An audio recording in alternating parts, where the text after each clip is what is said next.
Ana Laurencia Sidian. Hai teman-teman, nama saya Milena. Halo, saya Amanda.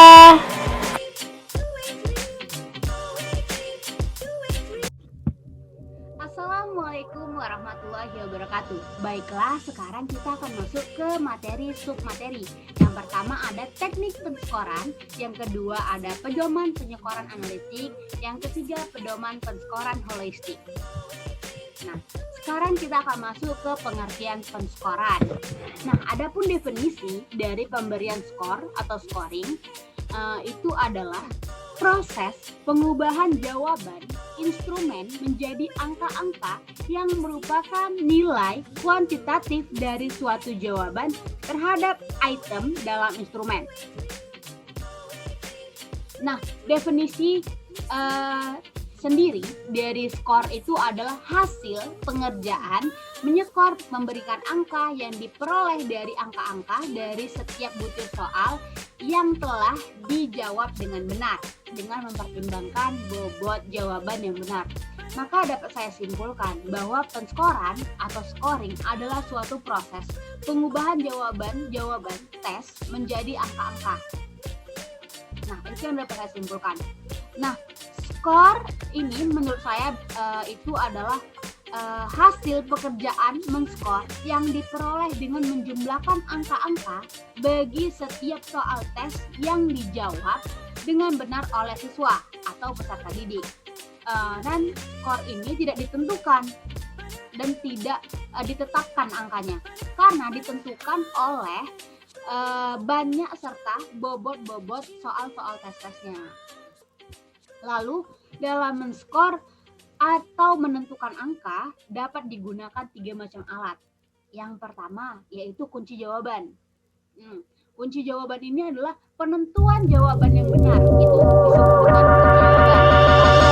Kunci scoring. Kunci scoring ini apa?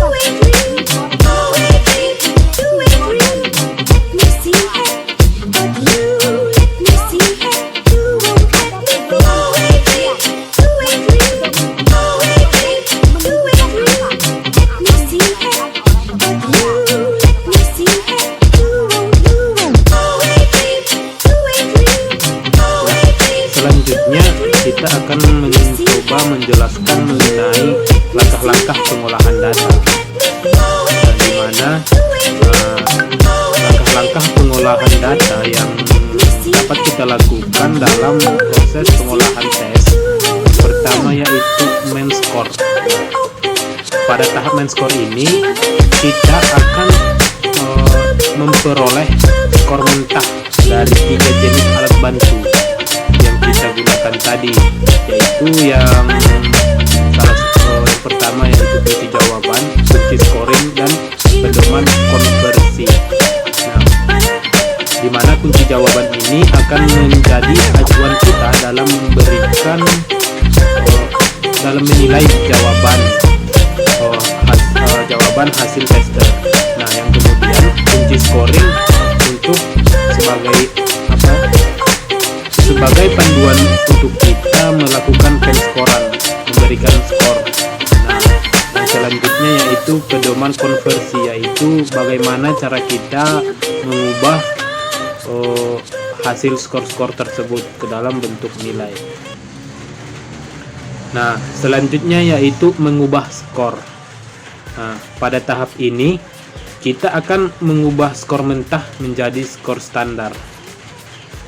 Nah, tahap selanjutnya yaitu tahap yang ketiga, yaitu mengkonversikan skor. Nah, pada tahap ini kita mengkonversikan skor standar yang kita buat ke dalam bentuk nilai. Nah, selanjutnya yaitu melakukan analisis soal.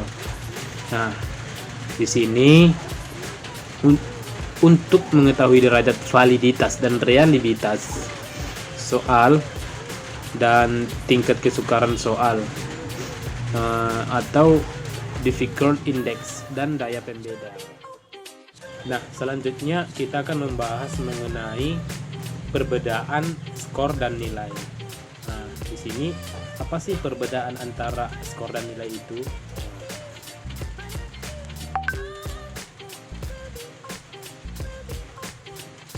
pertama ya, skor. Skor adalah hasil pekerjaan menyekor atau sama dengan memberikan angka yang diperoleh dengan jalan menjumlahkan angka-angka bagi setiap butir item yang oleh tester telah dijawab dengan benar dengan memperhitungkan bobot jawaban benarnya.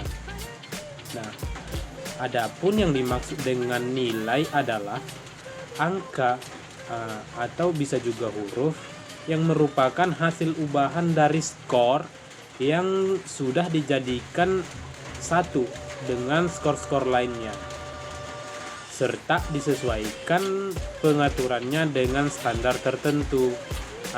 Itulah sebabnya mengapa nilai sering disebut skor standar atau standar skor. Nilai pada dasarnya adalah angka atau huruf yang melambangkan seberapa jauh atau seberapa besar kemampuan yang telah ditujukan oleh tester terhadap materi atau bahan yang diteskan sesuai dengan tujuan instruksional khusus yang telah ditentukan. Penskoran berarti proses pengubahan prestasi menjadi angka-angka, sedangkan dalam penilaian kita memproses angka-angka hasil kuantifikasi prestasi itu dalam hubungannya dengan kedudukan personal siswa dan mahasiswa yang memperoleh angka-angka tersebut di dalam skala tertentu. Saya akan menjelaskan tentang teknik penskoran, di mana penskoran tersebut adalah langkah pertama dalam proses pengolahan hasil tes pekerjaan siswa atau mahasiswa. Di sini penskoran juga bisa disebut sebagai proses perubahan jawaban-jawaban tes menjadi angka-angka atau biasanya disebut dengan mengadakan kuantivitas. Sedangkan penilaian adalah proses penentuan nilai suatu objek dengan menggunakan ukuran atau kriteria tertentu, seperti baik, buruk maupun sedang. Di sini terdapat beberapa teknik penskorannya, yaitu cara pertama yaitu cara memberikan skor mentah untuk tes uraian.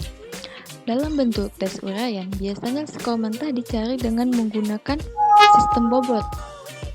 Sistem bobot tersebut memiliki dua langkah, yaitu langkah pertama, bobot yang dinyatakan dalam skor maksimum sesuai dengan tingkat kesukarannya. Dan cara yang kedua yaitu bobot dinyatakan dalam bilangan-bilangan tertentu sesuai dengan tingkat kesukaran soal. Lalu,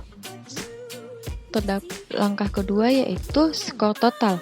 Teknik yang kedua itu skor total, di mana skor total ini adalah jumlah skor yang diperoleh dari seluruh bentuk soal setelah diolah dengan menggunakan rumus tebakan atau Gaussian formula. Ketika kita mengambil suatu contoh skor total soal siswa seperti 20 ditambah 5 ditambah 6 ditambah 7 sama dengan 38. Di sini skor ini merupakan skor mentah atau raw score. Langkah selanjutnya adalah mengolah skor mentah tersebut menjadi nilai-nilai jadi. Ketiga yaitu cara memberikan skor untuk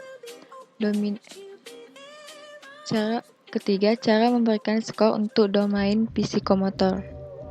Dalam domain psikomotor, pada umumnya yang diukur adalah penampilan dan ataupun kinerja. Di sini untuk mengukurnya dapat dilakukan dengan cara menggunakan tes tindakan melalui simulasi untuk kinerja atau tes identitas. Salah satu instrumen yang dapat dilakukan adalah skor penilaian yang terentang dari sangat baik yaitu 5, baik yaitu 4, cukup baik yaitu 3, kurang baik yaitu 2, sampai pada hasil tidak baik yaitu 1. Lalu teknik yang keempat yaitu cara memberikan skor mentah untuk tes objektif, di mana dalam memberikan skor pada soal tes bentuk objektif ini dapat menggunakan dua cara, yaitu cara pertama tanpa menggunakan rumus tebakan atau non-Gaussian formula, dan cara yang kedua yaitu menggunakan rumus tebakan atau Gaussian formula. Dan yang kelima yaitu cara memberi skor. Cara yang kelima yaitu cara memberikan skor untuk domain efektif. Salah satu prinsip umum evaluasi adalah prinsip komprehensif. Di sini kita akan menjelaskan lebih lanjut tentang yang pertama itu cara memberikan skor mentah untuk tes uraian. Di dalam bentuk uraian, biasanya skor mentah dicari dengan menggunakan sistem bobot. Sistem bobot ada dua cara, yaitu yang pertama tadi, yaitu bobot dinyatakan dalam skor maksimum sesuai dengan tingkat kesukarannya. Di mana di sini menggunakan rumusnya yaitu skor sama dengan sigma x per sigma s, di mana sigma x tersebut adalah jumlah skor dan sigma s adalah jumlah soal. Lalu cara yang kedua yaitu bobot dinyatakan dalam bentuk bilangan-bilangan tertentu sesuai dengan tingkat kesukaan soal.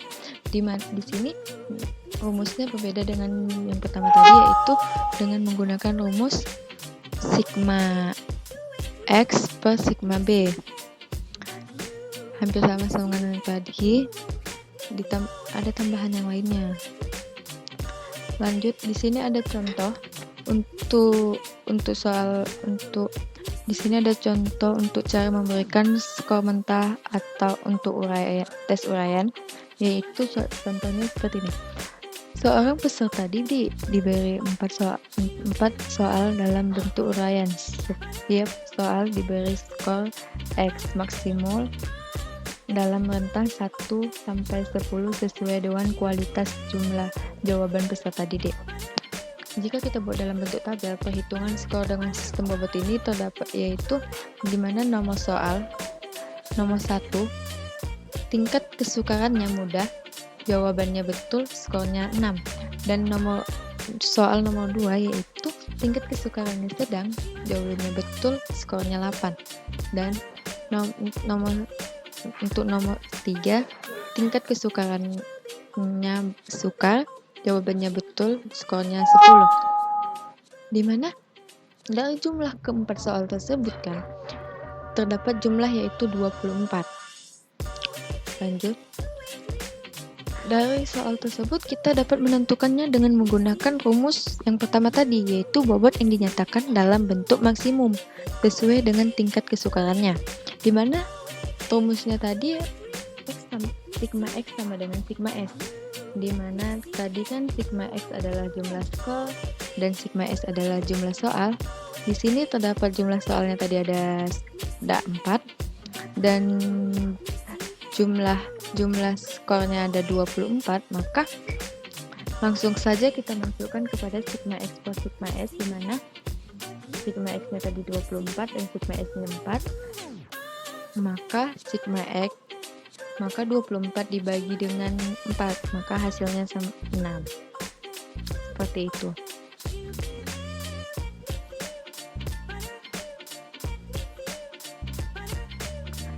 Tentang dari sangat baik yaitu 5, baik yaitu 4, cukup baik yaitu 3, kurang baik yaitu 2, sampai pada hasil tidak baik yaitu 1. Lalu teknik yang keempat yaitu cara memberikan skor mentah untuk tes objektif, di mana dalam memberikan skor pada soal tes bentuk objektif ini dapat menggunakan dua cara, yaitu cara pertama tanpa menggunakan rumus tebakan atau non-Gaussian formula, dan cara yang kedua yaitu menggunakan rumus tebakan atau Gaussian formula. Dan yang kelima yaitu cara memberi skor. Cara yang kelima yaitu cara memberikan skor untuk domain efektif. Salah satu prinsip umum evaluasi adalah prinsip komprehensif. Di sini kita akan menjelaskan lebih lanjut tentang yang pertama itu cara memberikan skor mentah untuk tes uraian. Di dalam bentuk uraian, biasanya skor mentah dicari dengan menggunakan sistem bobot. Sistem bobot ada dua cara, yaitu yang pertama tadi, yaitu bobot dinyatakan dalam skor maksimum sesuai dengan tingkat kesukarannya. Di mana di sini menggunakan rumusnya yaitu skor sama dengan sigma X per sigma S, di mana sigma X tersebut adalah jumlah skor dan sigma S adalah jumlah soal. Lalu cara yang kedua yaitu bobot dinyatakan dalam bentuk bilangan-bilangan tertentu sesuai dengan tingkat kesukaan soal. Di sini rumusnya berbeda dengan yang pertama tadi, yaitu dengan menggunakan rumus sigma X per sigma B. Hampir sama dengan yang tadi, ada tambahan yang lainnya. Lanjut, di sini ada contoh di sini ada contoh untuk cara memberikan skor mentah atau untuk tes uraian, yaitu contohnya seperti ini. Seorang peserta didik diberi 4 soal dalam bentuk uraian. Setiap soal diberi skor X maksimal dalam rentang 1 sampai 10 sesuai dengan kualitas jumlah jawaban peserta didik. Jika kita buat dalam bentuk tabel, perhitungan skor dengan sistem bobot ini terdapat, yaitu di mana nomor 1, tingkat kesukarannya mudah, jawabannya betul, skornya 6. Dan soal nomor 2 yaitu tingkat kesukarannya sedang, jawabannya betul, skornya 8. Dan untuk nomor 3, tingkat kesukarannya sukar, jawabannya betul, skornya 10. Dimana dari jumlah keempat soal tersebut kan terdapat jumlah yaitu 24. Lanjut, dari soal tersebut kita dapat menentukannya dengan menggunakan rumus yang pertama tadi, yaitu bobot yang dinyatakan dalam bentuk maksimum sesuai dengan tingkat kesukarannya. Dimana rumusnya tadi sigma X sama dengan sigma S, dimana tadi kan sigma X adalah jumlah skor dan sigma S adalah jumlah soal. Di sini terdapat jumlah soalnya tadi ada 4 dan jumlah skornya ada 24, maka langsung saja kita masukkan kepada sigma X per sigma S, dimana sigma X nya tadi 24 dan sigma S nya 4, maka 24 dibagi dengan 4, maka hasilnya sama 6. Seperti itu. Cara memberi skor mentah untuk tes objektif. Dalam memberikan skor pada soal tes bentuk objektif, ini dapat menggunakan 2 cara. Yang pertama, tanpa rumus tebakan, dan yang kedua yaitu menggunakan rumus tebakan. Tanpa menggunakan rumus tebakan ini biasanya digunakan apabila soal belum diketahui tingkat kebaikannya. Yang kedua yaitu menggunakan rumus tebakan yang terbagi atas 2. Yang pertama, untuk item bentuk benar salah atau true false, dan yang kedua untuk item bentuk pilihan ganda atau multiple choice. Dalam bentuk benar salah, rumusnya yaitu S sama dengan sigma B kurang sigma S. Dengan keterangan S sama dengan skor yang dicari, sigma B sama dengan jumlah jawaban yang benar, dan sigma S sama dengan jumlah jawaban yang salah. Sedangkan untuk yang kedua, untuk item bentuk pilihan ganda atau multiple choice, itu rumusnya dengan menggunakan S sama dengan R kurang W per O kurang 1. Dengan keterangan S sama dengan skor yang dicari atau hasil, R sama dengan jawaban betul atau right, W sama dengan jawaban salah atau wrong, dan O sama dengan alternatif jawaban, dan 1 itu menjadi bilangan konstan. Skor total atau total score. Skor total ini merupakan jumlah skor yang diperoleh dari seluruh bentuk soal setelah diolah dengan rumus tebakan. Di artikel lain juga menyebutkan bahwa skor total itu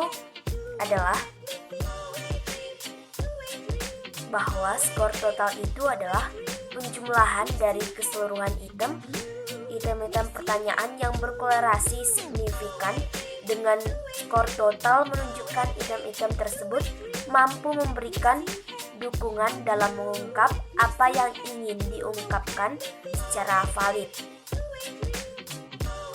Sedangkan konversi skor adalah proses transformasi skor mentah yang dicapai peserta didik ke dalam skor terjabar atau skor standar untuk menetapkan nilai hasil belajar yang diperoleh. Pola konversi terdiri dari 4. Yang pertama, membandingkan skor yang diperoleh peserta didik dengan suatu standar atau norma absolut.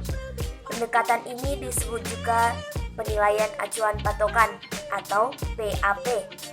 Yang kedua, membandingkan skor yang diperoleh peserta didik dengan standar atau norma relatif atau disebut juga penilaian acuan norma atau PAN. Dan yang ketiga, membandingkan skor yang diperoleh peserta didik dengan norma gabungan.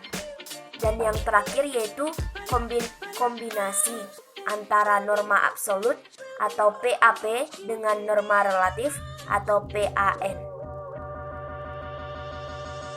Cara memberi skor untuk domain afektif.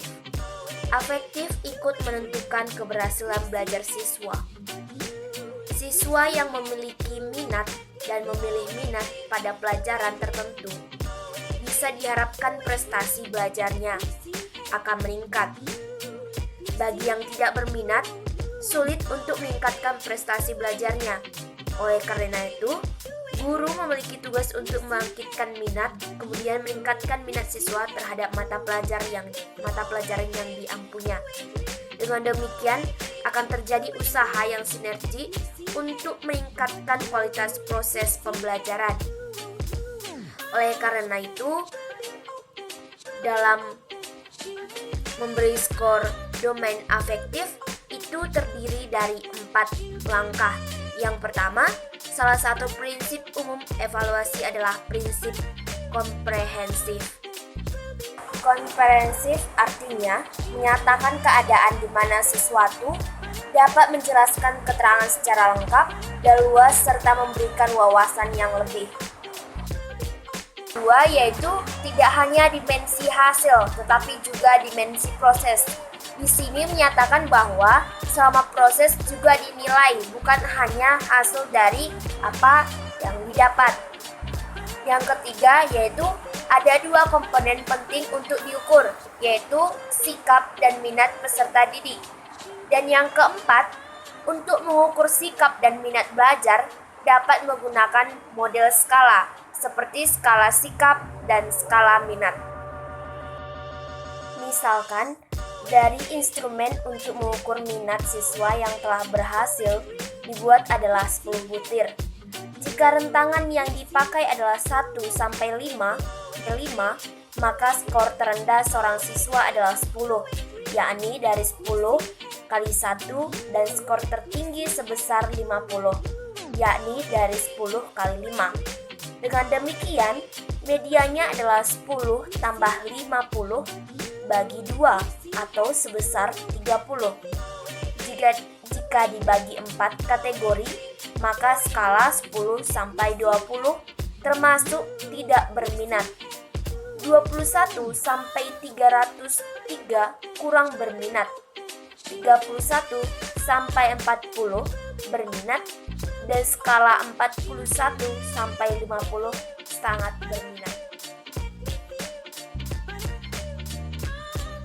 Selanjutnya, saya akan menjelaskan cara memberi skor untuk domain psikomotor. Nah, cara memberikan skor ini ada beberapa langkah yang harus kita lakukan. Nah, yang pertama yaitu menentukan tujuan agar kita dapat menyusun bagaimana penilaian skor yang akan kita lakukan. Nah, yang kedua yaitu mengidentifikasi atribut secara spesifik yang ingin dinilai. Nah, yang ketiga yaitu menjabarkan karakteristik yang menggambarkan setiap atribut. Nah, selanjutnya menentukan teknik penyekoran. Jadi ini bertujuan untuk bagaimana cara kita menilai atau memberikan skor terhadap jawaban-jawaban peserta didik. Selanjutnya yaitu menyusun pedoman penyekoran. Nah, setelah kita memilih teknik penyekoran, nah, langkah selanjutnya yaitu kita dapat menyusun pedoman dalam melaksanakan penyekoran. Nah, selanjutnya piloting atau uji coba terbatas terhadap penggunaan pedoman penyekoran yang telah kita sediakan atau yang telah kita susun sebelumnya. Nah, yang terakhir yaitu memperbaiki pedoman penyekoran. Nah, ini kita lakukan apabila pedoman yang kita susun dalam rangka penyekoran tersebut masih terdapat beberapa hal yang kurang sesuai dengan tujuan yang kita tetapkan sebelumnya. Baik, di sini ada pedoman penyekoran holistik dengan ketentuan pedoman penyekoran yaitu perbandingan skor dari keterampilan, di mana berpikir lancar banding berpikir luwes, banding berpikir orisinil, banding memperinci, banding mengevaluasi sama dengan 2 banding 2 banding 2 banding 2 banding 1. 2. Menentukan skor dilakukan dengan langkah pertama, membaca setiap jawaban siswa secara menyeluruh dan dibandingkan pedoman penyetoran. Kedua, membubuhkan skor di sebelah kiri setiap jawaban. Ini dilakukan per nomor soal. Ketiga, menjumlahkan skor-skor yang telah dituliskan pada setiap jawaban. Dan keempat, yaitu menjumlahkan skor setiap bagian sehingga diperoleh skor akhir.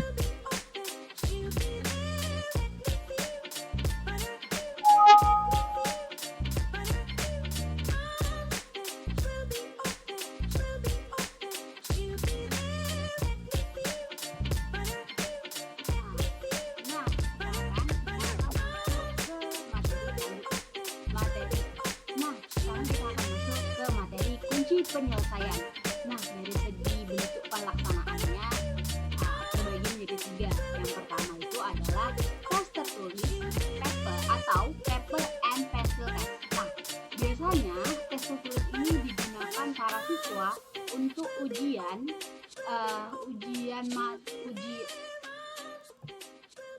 Baiklah, sekarang kita akan masuk ke materi kunci penyelesaian. Nah, dari segi bentuk pelaksanaannya, kunci penyelesaian terbagi menjadi 3. Yang pertama itu adalah tes tertulis, paper and pencil test. Nah, tes tertulis dalam pelaksanaannya lebih menekankan pada penggunaan kertas dan pensil sebagai instrumen utamanya.